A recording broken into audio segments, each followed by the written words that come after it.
wants to. And obviously if he wanted to, we'd find a way to compromise, because that's what we do. But no, I don't want to go back. What would I want to go back to? The rain, the cold, the snow, the horrible people that are all miserable. No. Yeah, I know we've been talking about it a little bit earlier, but if you can just maybe... Sorry, no, that tell me chair's again. huge, No, isn't it? it's fine. Like, why wouldn't you go back? But I mean, apart from the rain. Yeah, just like I said, it's that work ethic, that way of being. That's just not how I am, do you know? And I think, yeah, just it all amounts to me into just a terrible situation. So you've got like the government in England at the moment was becoming more and more corrupt. There's like a scale, isn't there, of free speech countries, and so you've got like 1 being the most free speech and 5 being the most restricted countries, and then all of the numbers in the middle. And it's how liberal they are and how your freedoms are, how you know your government are, basically how oppressed you are, I think. And say for example Russia would come up on a 5 because they're, you know, very, they say you can do this but you actually can't do a lot of things because you know that's not how it works. There's I can't think what the body's called that assesses it, but it was in the news not that long ago. Anyway, England used to be a 1, we used to be green, and we've moved to a 3 now. So just because of Brexit we're into the middle, because they lie to everybody, you know, they don't want to say what's happened with some of the things. So the particular government that's in there are not very EU friendly. They don't like the EU, and they never have, and they were quite big in orchestrating we will leave the EU. And now England struggles with things like, okay, for example, I think at the moment there's a tomato shortage, okay, which when we left the bloc, the EU, the point of being in the EU is the EU looks after the EU. All of the countries will share the food, they'll share everything together. And when we left, that meant we stopped that. But England sell the tomato shortage, they're saying that it's a European-wide tomato shortage, so everybody's struggling with the same thing. And that's just a lie about tomatoes. Yeah.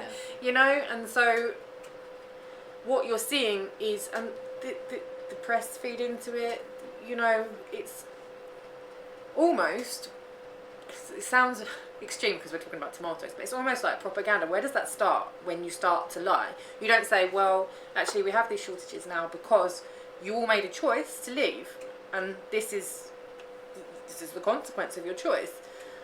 You then lie. And then we had another one which was, I can't remember what it was, but the lie that was told was because the EU refused to help us with something or refused to send stuff to us.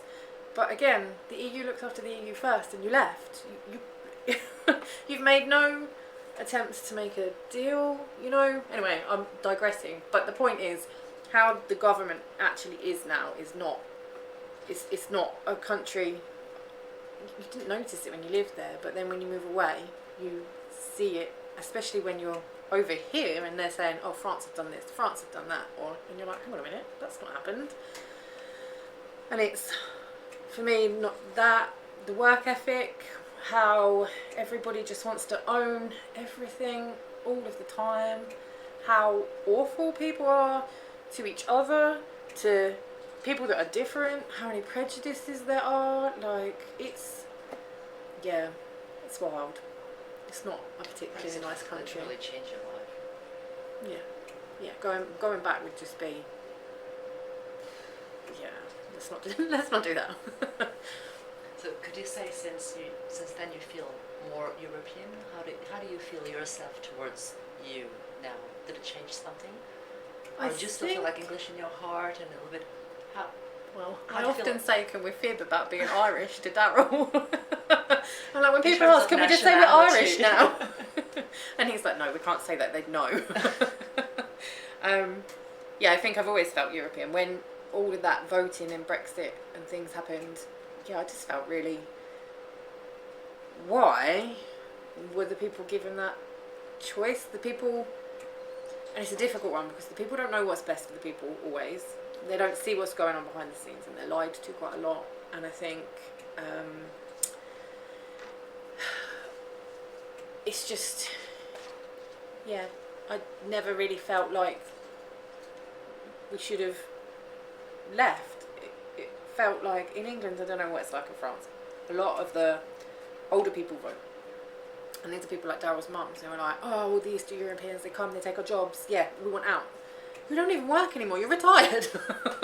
What does it matter to you? But what you realise you've done now, you've got quite a lot of posh families with older parents. That's their children, like they voted, and they're like, well, my daughter wants to come and do a ski season. She was doing Chalet Girl before. Why is no one coming back to her? Well, because you chose to leave, and now the jobs have to go to EU people before they go to your child. Yeah, I don't, it's that mentality, and that's what I'm saying. So long as I'm alright. So what they thought is I'll be alright when this happens, and then now it's happened, oh, I'm not alright. Well, it's the EU's fault. The EU are the demon, and I'm just, yeah, for me, I feel an affinity with the EU. We should all be helping each other. We should all be working together for the climate, for food, for things to do with all of like the droughts and the weather and everything else. We should all be working together, and I think, yeah, that's important to me. So that was the point. Sorry, just waffling on.